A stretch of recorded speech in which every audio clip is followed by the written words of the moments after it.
we've got some brand new free effects in DaVinci Resolve, like these clouds behind me. Plus, there's a handful of more generators, some new titles, and a bunch of other little fixes in the brand new, just released DaVinci Resolve 19.1 update, which is available right now. To get hold of it, simply open up your installation of DaVinci Resolve. It might pop up telling you it's there. If it doesn't, click on DaVinci Resolve, top left-hand corner, come down to check for updates. The little pop-up will appear, and if you're only on 19 or an older version, it'll ask you if you want to download. You can download it and off you go. If that doesn't appear, just head over to blackmagic.com/support, and you've got the DaVinci Resolve 19.1 and DaVinci Resolve Studio 19.1 versions available for you to download. I'd recommend heading here anyway, because there is a DaVinci Resolve 19.1 new features guide for you to download and take a look at. So we're going to jump into DaVinci Resolve and I'll show you some of my favorite new features.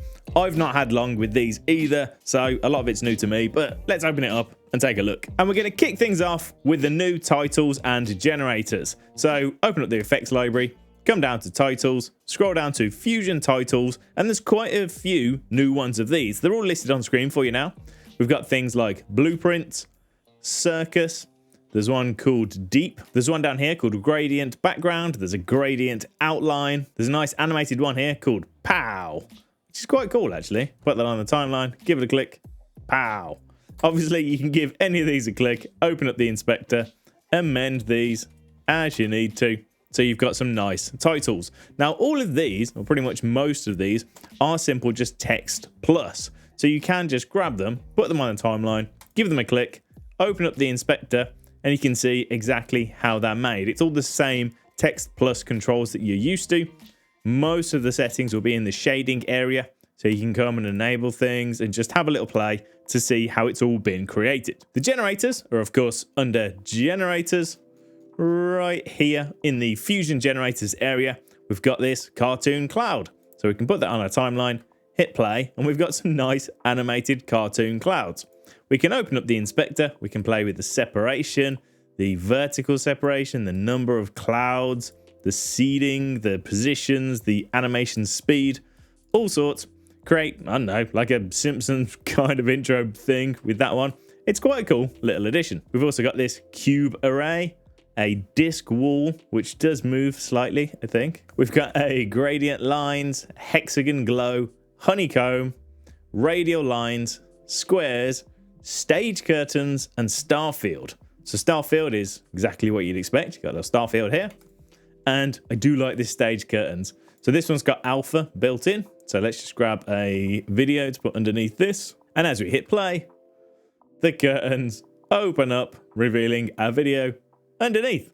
And once again, you can come in here and you can mess with all the settings as you need to. So there you go, new titles and generators for you to have a little play with. Now, I don't know how much I'll use those myself. Some of the generators look nice for backgrounds, actually. But the main thing, someone at Blackmagic is having fun with those, which is nice to see. And it just means there's a little bit more for all of us to have a little play with. So thumbs up there. Now, they've also snuck in a sneaky additional effect as well. So under effects within the effects library, scroll down until you see outer stroke. Now, this one's handy. I needed something spiky, obviously, went with the hedgehog. So I've got this hedgehog PNG. And then if we grab the outer stroke and drop that on there, we just get a nice border around the outside. And it actually follows the edges of the PNG. We can change the border width, the border edge type. So at the moment, it's got harsh kind of rectangles and stuff.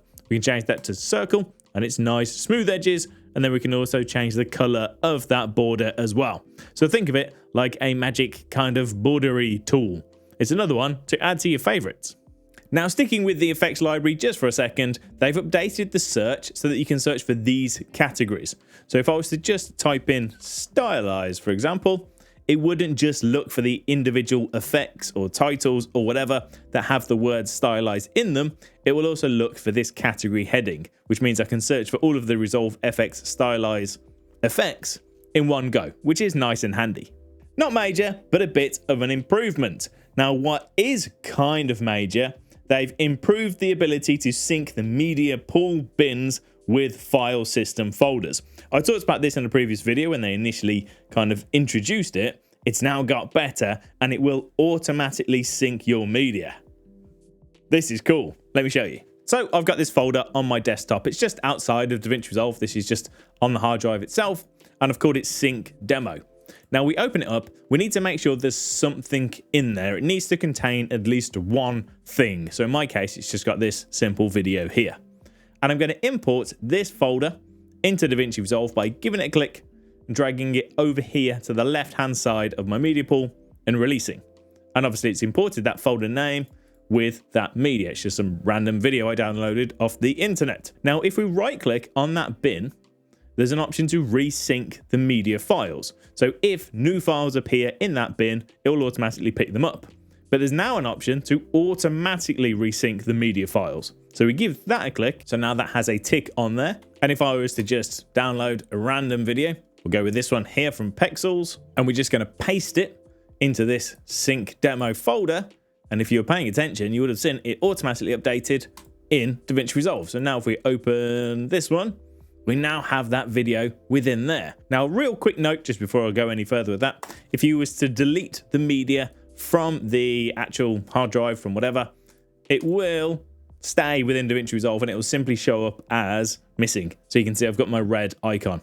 It's still cached, so it's kind of displaying it, but it has indeed gone, which is pretty neat. It just means that you can have a folder set up for screenshots or certain videos or certain assets which you use all the time, music, for example. So you can just copy that music, dump it in the folder, and everything will automatically pull through into DaVinci Resolve.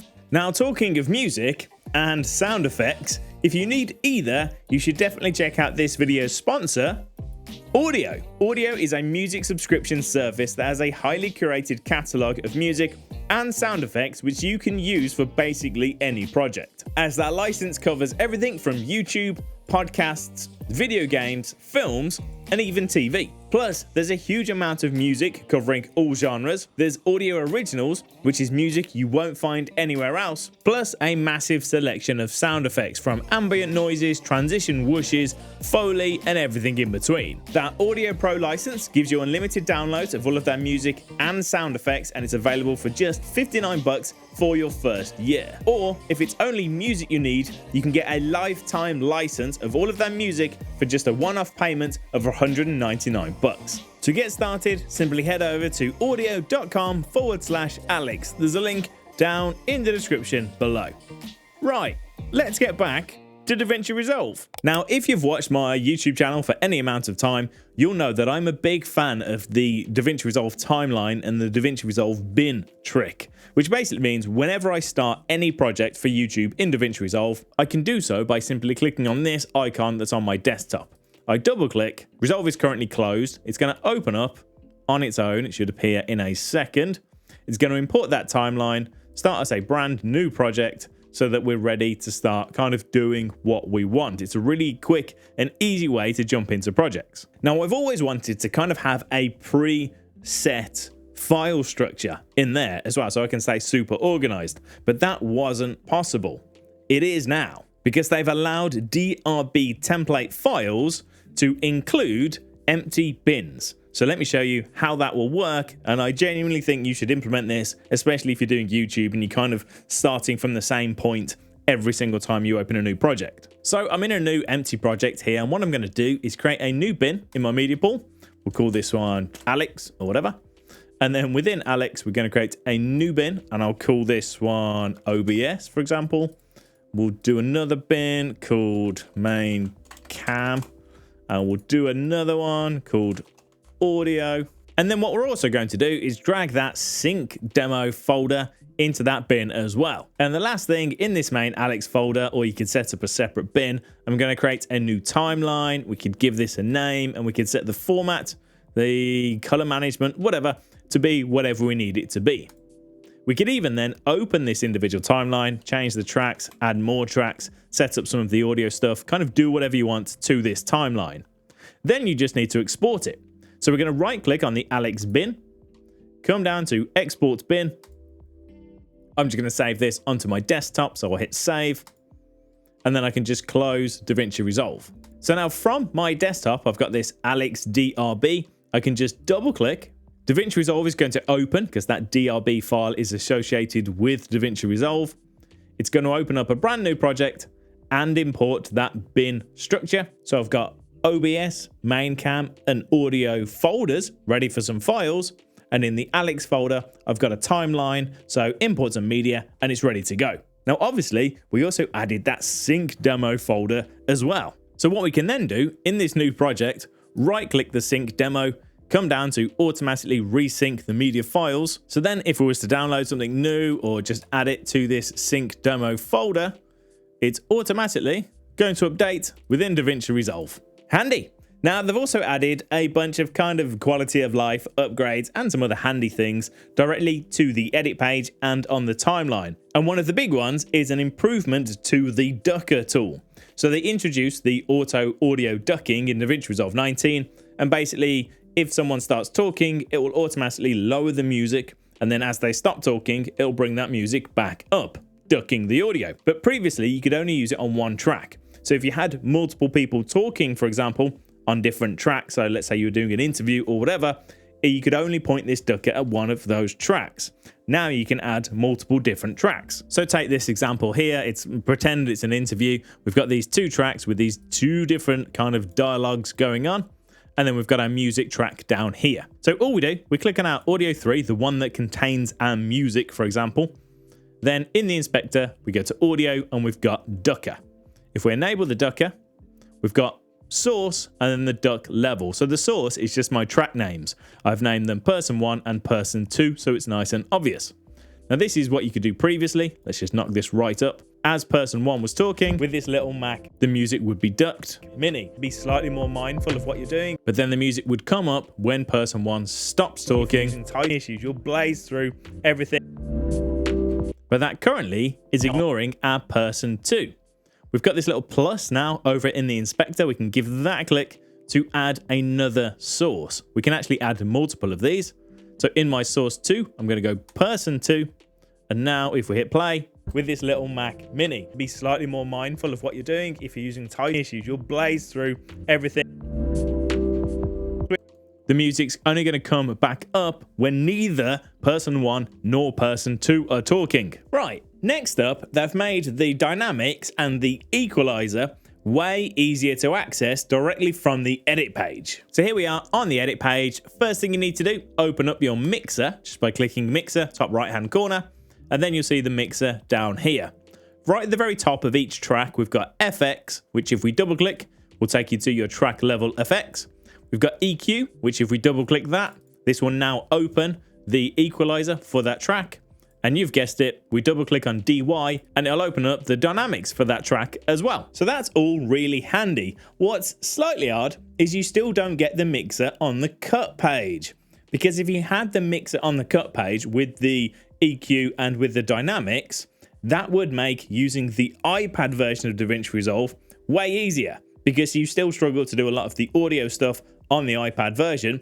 If they brought the mixer with those new little buttons over to the cut page, that might solve some issues. Food for thought. Anyway, what's next? Next up, you can change whether the timeline will automatically add new tracks when adding new media. So sometimes if you've got media and you drag it on your timeline and you kind of put it in the wrong place, it could add a bunch of new tracks which you didn't want. Basically, you can turn that off.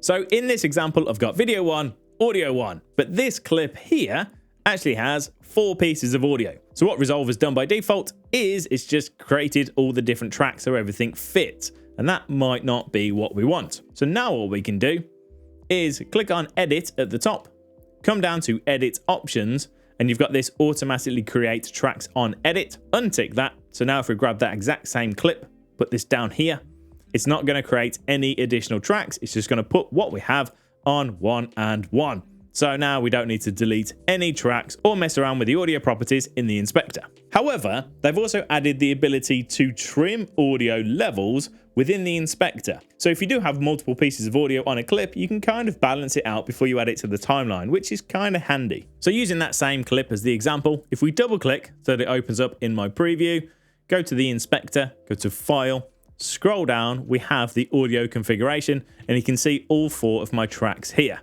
If we click on one of these tracks, there's this new level control, and we can just bring this down or up. So for whatever reason, this is wrong, obviously, but if I needed to boost that track, I could put that right up. So then when we add that clip to the timeline, you can see track number 2 has already been boosted because we set the levels within the inspector. It's also way easier to get help in DaVinci Resolve, which could mean that this little man right here might be out of a job.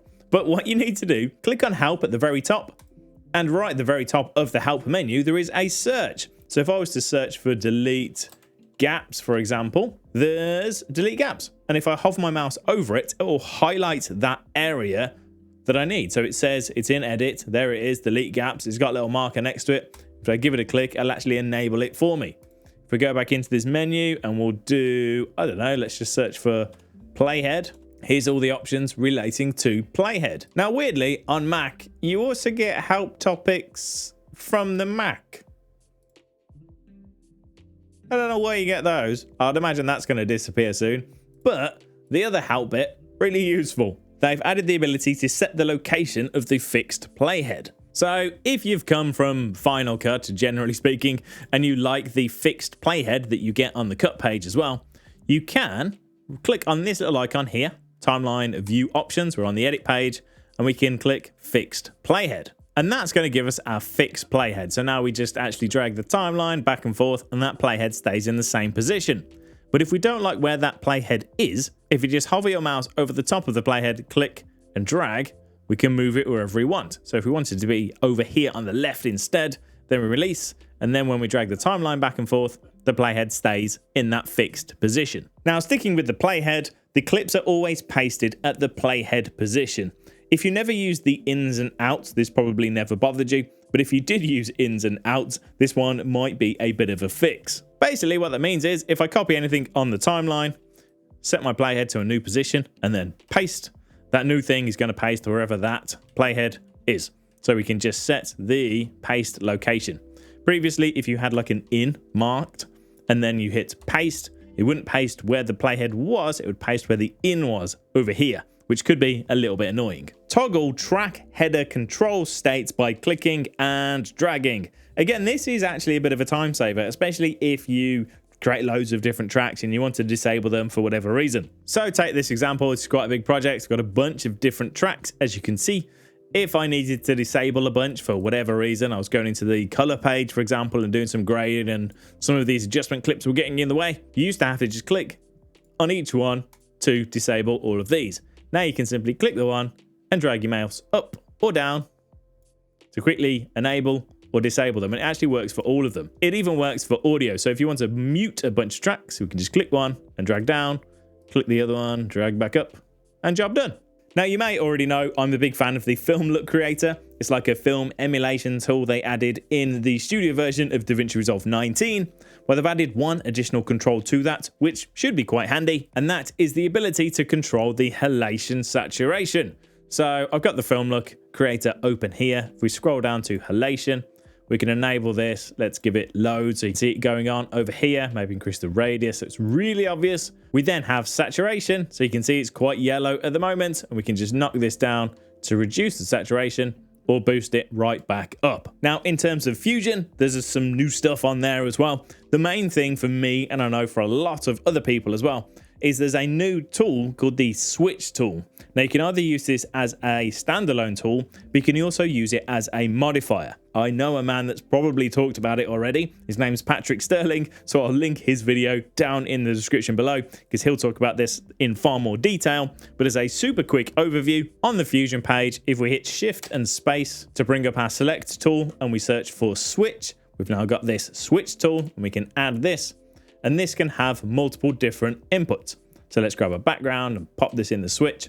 So it's kind of like a merge, but rather than merging things, we can simply now select input 1 or input 0. So input 0 is my media in, the background is input 1. So we can swap them over. Now, if 2 isn't enough, we can go to the config, we can add some additional inputs, some additional switches.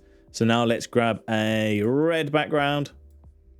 We'll pop this in here, then go back to our switch tool. We've got a little drop down and we can choose between 0 or 1 or 2 or 3 or 4 or 5 or 6. Now you can also add expressions on this. So we can do maths to automatically switch inputs. Alternatively, if we right click on anything we can modify with, and switch is also a modifier, which allows us to do some pretty nifty things. So I'm going to have a proper play with that because I think it will speed up some of the expressions that I like to do. Rather than doing lots of ifs and this and theirs within a single expression, we can just use a switch instead. Nice. And last but not least, a couple of things just to wrap this video up. And the first one, you can now drag to reorder render jobs in the render queue. So I've got 3 jobs set up here, and if I want to reorder them, I can simply click and drag to change the order. So then when I eventually do render them all, we can pick which one's my priority and which one I want rendered out first. Export presets on the deliver page have had a bit of an update as well. So on the deliver page, on the render settings, we've got resolution and frame rate. And usually when you click on the 3 little dots and you save as a new preset, let's give this just a random name. When we load that in, it's going to try and load the resolution and the frame rate, which we set when we created this preset. But sometimes you may want to load all the other settings, but just pick the resolution and the frame rate from the current timeline. Well, now you can. So in the resolution option, right at the top, there is an option for timeline resolution and frame rate. So we set those to that instead when we create our preset. I'll just call this new one. So then any timeline that I open within this project, all of my settings will remain the same, but it's just going to load the timeline resolution and the timeline frame rate. I can just load each timeline, make sure to use that preset, add it to the render queue, and it'll be good to go. The ability to encode H.265 main 10 formats in DaVinci Resolve on Windows. I'm on Mac, but it will look the same. We can come down to the encoding profile. Now you're not just stuck with main, which is 8-bit, you can select main 10, which is 10-bit. So if you've used some nice shiny 10-bit footage, you can now export that project in H.265 10-bit. So there you go. There's obviously more. It's actually quite a big update. I do recommend you go and check out their guide, their 19.1 update little document thingy, because that covers all of the stuff. Thanks for watching, folks. Take it easy. I'll see you next time.